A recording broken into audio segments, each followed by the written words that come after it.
Hello, hello, brothers and sisters. Happy New Year. Welcome to this show again, and we want to share a lot of news with you this week.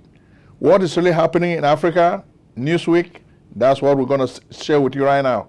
But before we get into our news segment, we want to say thank you very much to all our subscribers. You are really helping us. Our numbers are steadily going up. Soon, we're going to hit the 60,000 subscriber mark. We know with your assistance, we're going to do this before the end of the month. Okay? So please, before the end of February, this year is a leap year, so we'll have an additional day. Before February 29, please help us cross over the 60,000 subscriber mark. Okay? Then if you are viewing this show for the first time, my name is Prince Ojong, your host. We started this channel to give you a voice, people of African descent. We wanted you to have a platform where you can express yourself and where you can discuss African problems with other Africans. So how was Africa this week? In fact, the big news remains the AFCON competition, African Football Cup of Nations 2023. It is taking place in Ivory Coast, and on Sunday evening, the final game is going to be played. Nigeria is going to play against Ivory Coast. So this is the stretch. Everything is coming to the end of the tournament. There's been a whole lot of excitement because all of us love soccer, and we've been watching, and we think this is going to help us a lot. So who is going to win? Is it Nigeria or is it going to be Ivory Coast? So you tell us, because we want to make sure things go very, very well. Okay? Then there are other headlines. The other issue is constitutional crisis. We told you before about the importance of the rule of law. One of the problems we face in Africa is that African presidents do not like to respect the rule of law. They feel like the law is for other people, but it's not for them. They feel like they are above the law. This is the predicament of Senegal this week. There have been a whole lot of protests in Senegal. Why? Because Macky Sall has cancelled the presidential election. First, Macky Sall of Senegal wanted to run for president for a third term. When the people protested, he decided to come publicly and announce that he will not run for a third term. Yet, he continued playing with the constitution. He decided now to use political tactics to eliminate his political rivals. The first rival is Karim Wade, the son of the former president of Senegal, Abdoulaye Wade. He eliminated him. Then the biggest rival he eliminated is Ousmane Sonko. It was like this was not enough. After eliminating these major rivals and handpicking Amadou Ba to be his successor, that was not enough for Macky Sall. He decided now to play with the constitution again, just cancel the election. So it's like the constitution doesn't really matter. And that's what the problem is. ECOWAS, for the first time, what are you going to do about this? The Organization of Economic Council of West African Countries. What is ECOWAS going to do about this? It looks like ECOWAS is paralyzed. ECOWAS is in tatters. Niger, Mali, Burkina Faso, they have decided that they want to leave ECOWAS. So now in Nigeria, Bola Tinubu is grappling with all these problems. Before, they were just dealing with these three countries in the Sahel. Now Senegal has thrown a wrench into the game, and now things are confused. What are we going to do? There are coup d'etats in Africa because we are not respecting the rule of law. Now ECOWAS has another member state, Senegal, with the president Macky Sall, who is not respecting the rule of law. First, Macky Sall wanted to run for a third term unconstitutionally. Next, he decided to eliminate all his political rivals, Ousmane Sonko and Karim Wade. That was not enough. Third, he decided to just suspend the entire election. So he has the power to undo. So that's bad in Africa, and that's why we're having problems. So if a coup d'etat takes place in Senegal, a country that has had a pretty stable political system, it was as a result of democracy that Macky Sall was able to get into power. But he has come in now, he's sitting tight, he doesn't want to leave. And that's the problem with power in Africa. Macky Sall keeps saying, oh, I don't have any intentions, I'm going to leave the country peacefully, but he's creating chaos. Already, too many Senegalese have died in the streets. Because what most African presidents do is, they use the army, they use the police. This is the instrument they use to suppress the people. The police fire tear gas at citizens who have the right to protest. Now we are urging the African Union. We are urging ECOWAS. ECOWAS, if you want the people to take you seriously, you have to hold Macky Sall accountable. Now, Africa has become dictator land.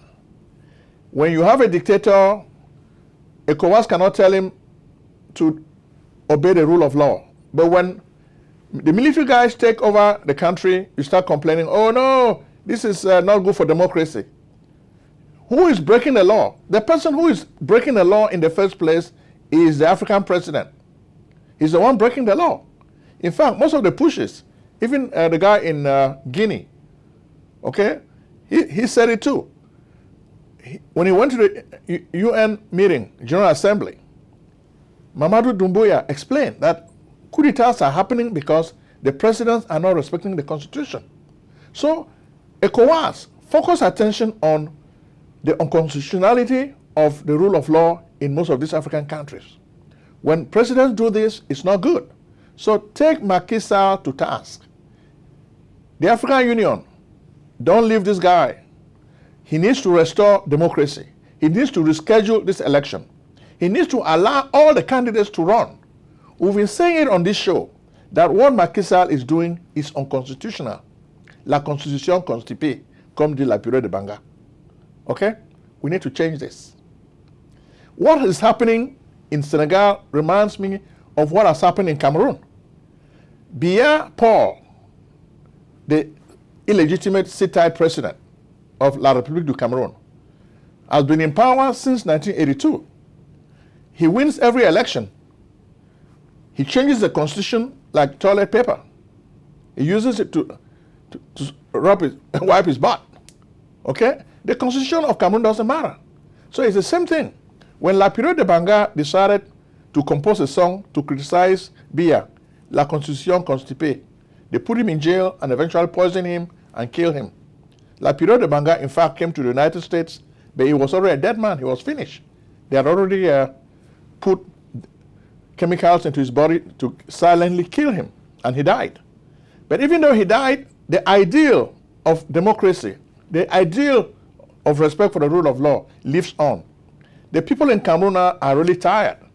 In fact, on February 11, Paul Biya made his customary Youth Day speech, talking about the youth. He himself is saying that the youth of Cameroon are leaving Cameroon for greener pastures. They are leaving Cameroon for greener pastures in Europe. They are leaving Cameroon for greener pastures in America. We have videos and pictures of Cameroonians crossing the Amazon forest, dying. Why? Because they are running away from Biya's dictatorship. Yet, in the February 11 speech, Biya is asking Cameroonians, why are you leaving Cameroon? Other foreigners want to come and settle in Cameroon. Why are you leaving the country? Biya, if you don't know this, the foreigners who are coming to Cameroon are coming there to invest, to exploit the resources Cameroon has. The average Cameroonian youth is suffering. Their future is bleak. They cannot live a good existence. They have no jobs. You are not creating jobs. You are not making it possible. You are not creating a positive environment to favor job creation. You talk about self-employment. How can you have a business in a place where there is soil that is not fertile for business? And you expect business to thrive? Come on, Mr. Biya. What are you smoking? You must be smoking something. So Cameroon is not fertile. It's not fertile ground for business. The youth are choosing to live because of this fact. Yet, Biya lives in a cocoon. He doesn't really know what is happening outside of Yaoundé and the country. The people know that things are tough, but he keeps telling them things are good. Interestingly, Biya cites Francis Ngannou, but Biya does not know the story of Ngannou. We know this story, and we can tell you the story of Ngannou. Ngannou was one of those migrants. Ngannou's story is not even a top secret. If you do just a little research, you know about this guy. This guy was just like any other Cameroonian youth who was disaffected. He decided to leave Cameroon in search of greener pastures. Okay? Finally, he found himself in France, living like a homeless person. Eventually, he got into boxing. Then, luck favored him. He was able to become famous. Now, he's returned to Cameroon. Biya is using him as the poster boy of successful Cameroonians. But what Biya does not understand is this same Francis Ngannou ran away from Cameroon because of lack of opportunities. He left. Now Biya is holding him as the poster boy of success. He had to go abroad to seek his fortune. And that's why other Cameroonian youth are trying to imitate Francis Ngannou. They are dreaming of going abroad and finding their own El Dorado in France or any other European country, because they know that their future in Cameroon is bleak. Which is why, on a day like this, the youth of Cameroon don't want to celebrate February 11th. February 11th is supposed to be Youth Day, the day of the plebiscite.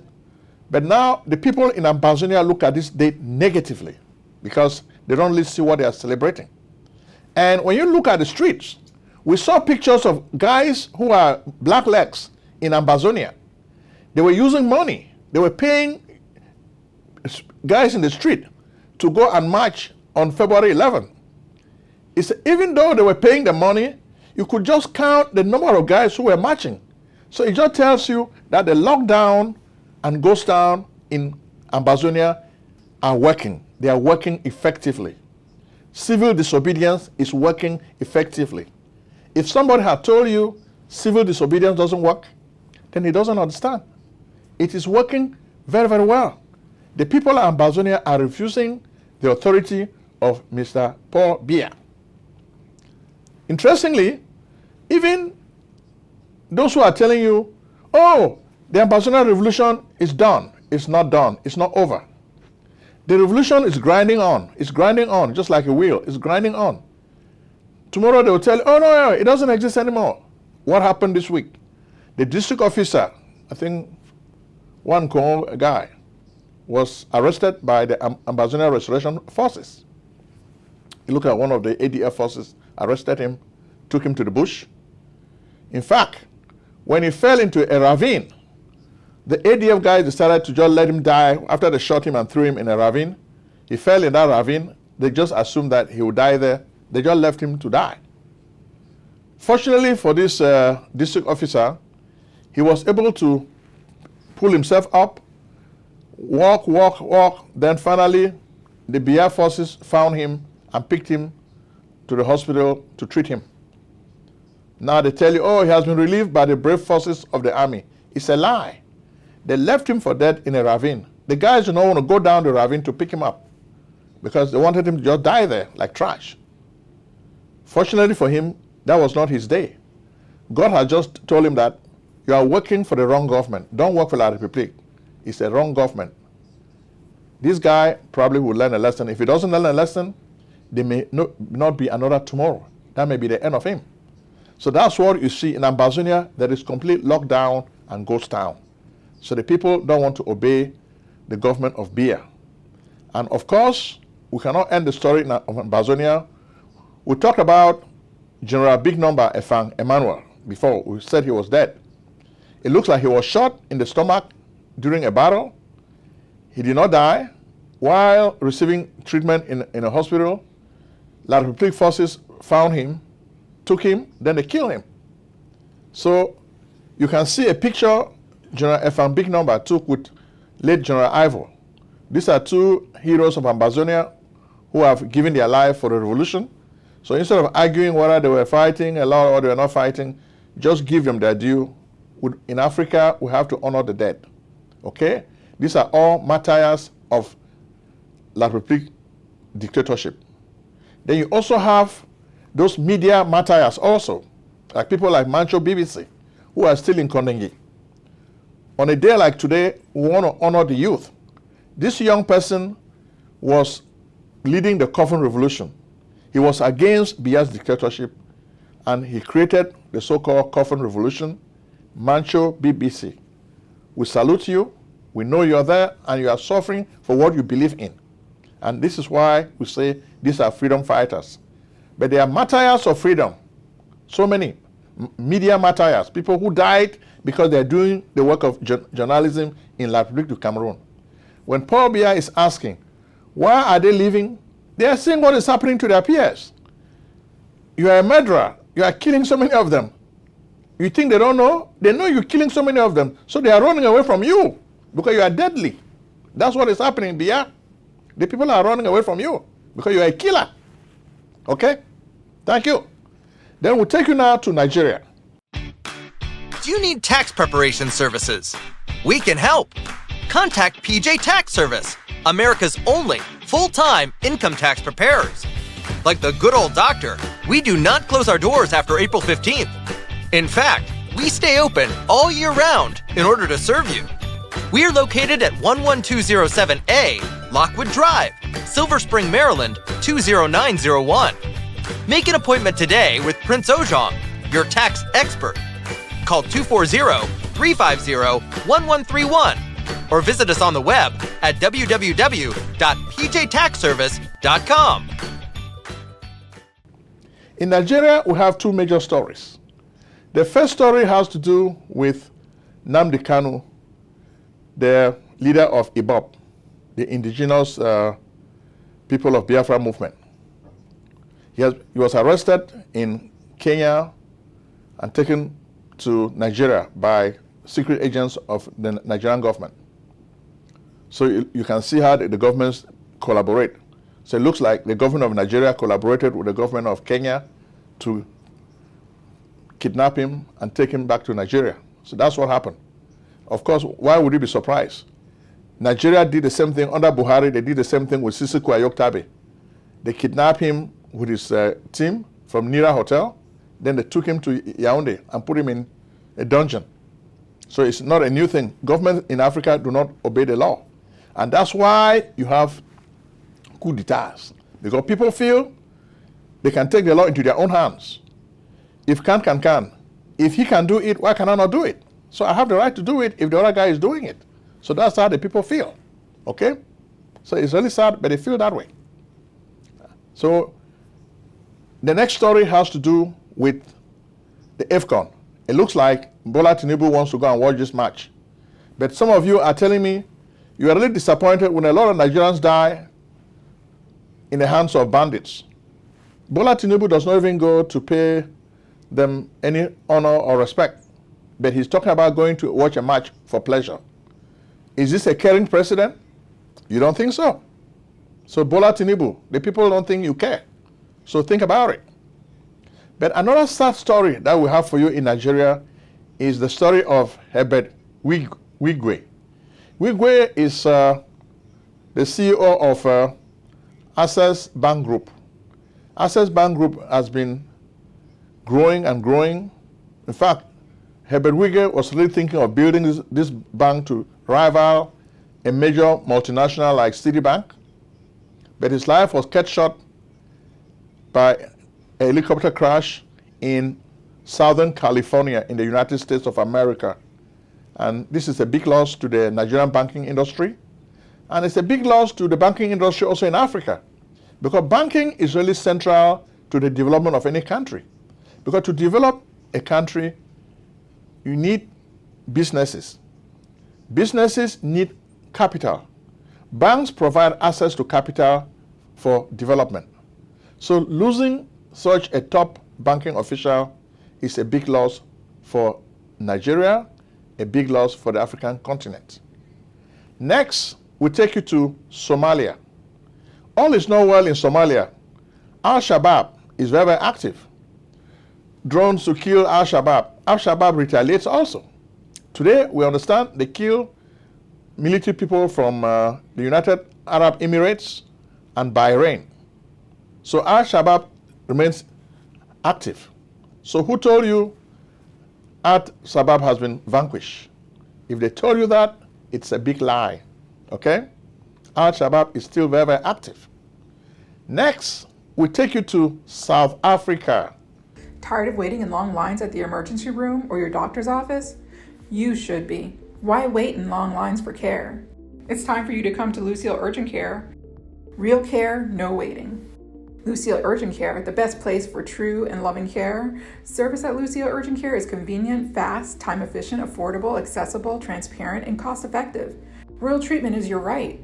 Indeed, it's not just a privilege or pejorative.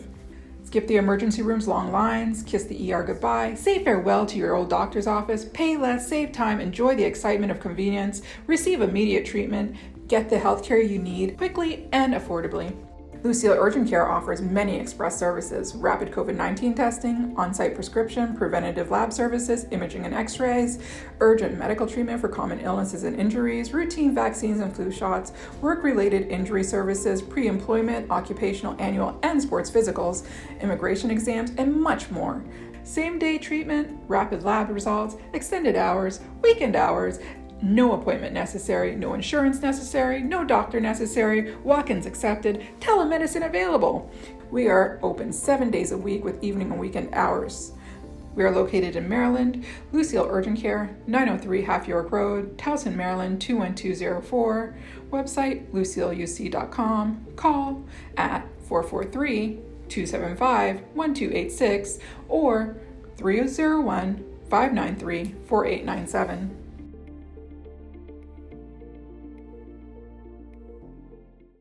In South Africa, we see the fall of the African National Congress, ANC party, and the rise of the EF, Economic Freedom Fighters Party. ANC is led by Cyril Ramaphosa. This is Nelson Mandela's party. This is the party that ended apartheid in South Africa. When apartheid ended in South Africa, the people had a lot of hopes.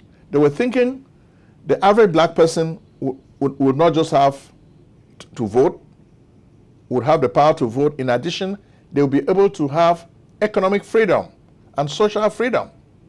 So far, it looks like economic freedom has been achieved, social freedom has been achieved. But what about economic freedom? That is what has remained elusive to the average South African.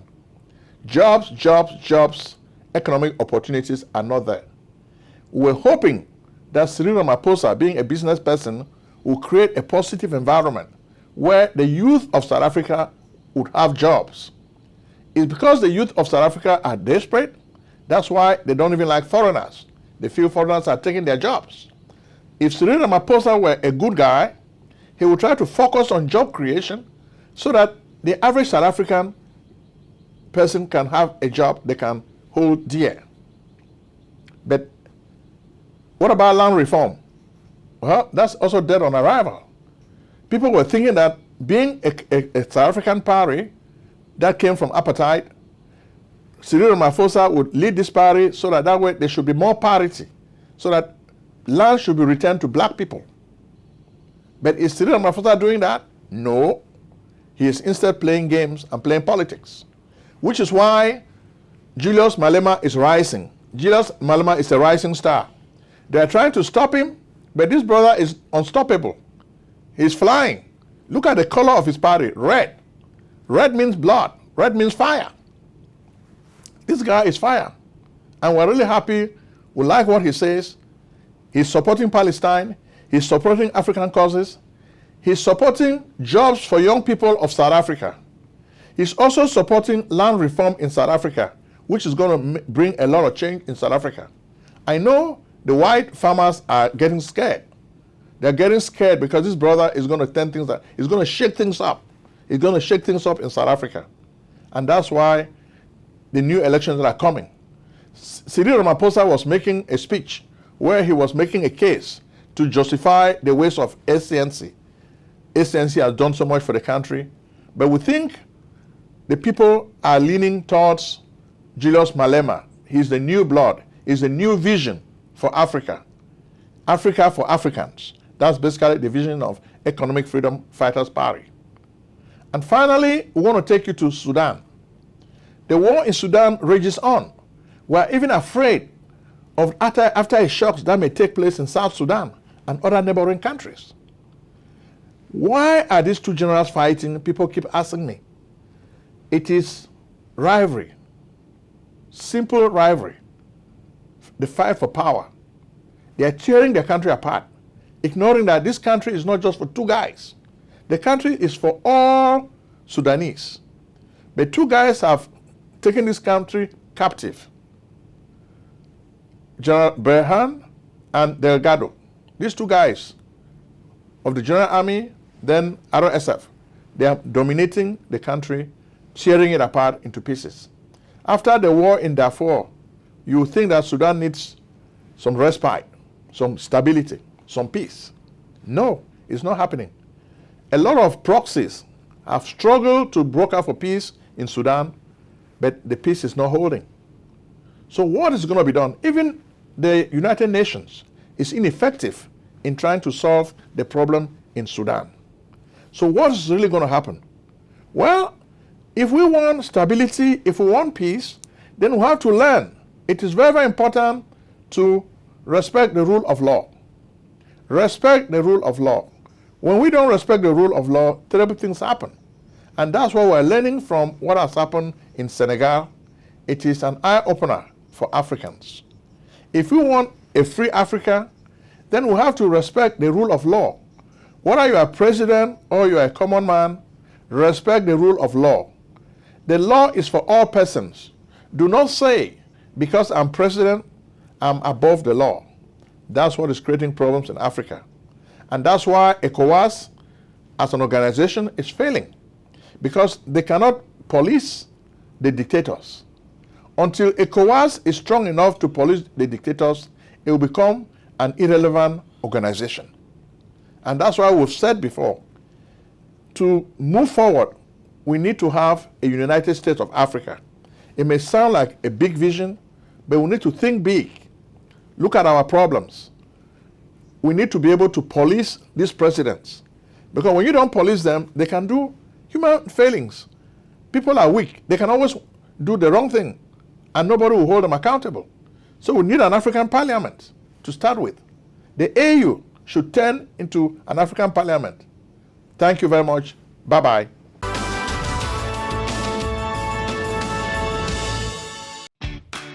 Do you need tax preparation services?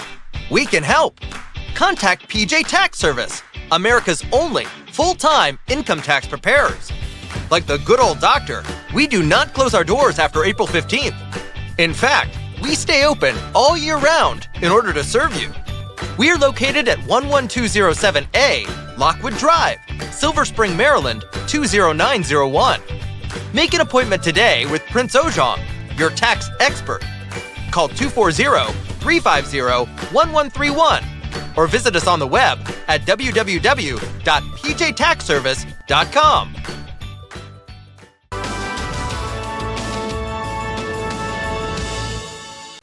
Selling a service or a product? Need buyers? Use the African Nation TV as a channel to reach many viewers. Act now and call Prince Ojong at 240-350-1131. That's 240-350-1131. Act today.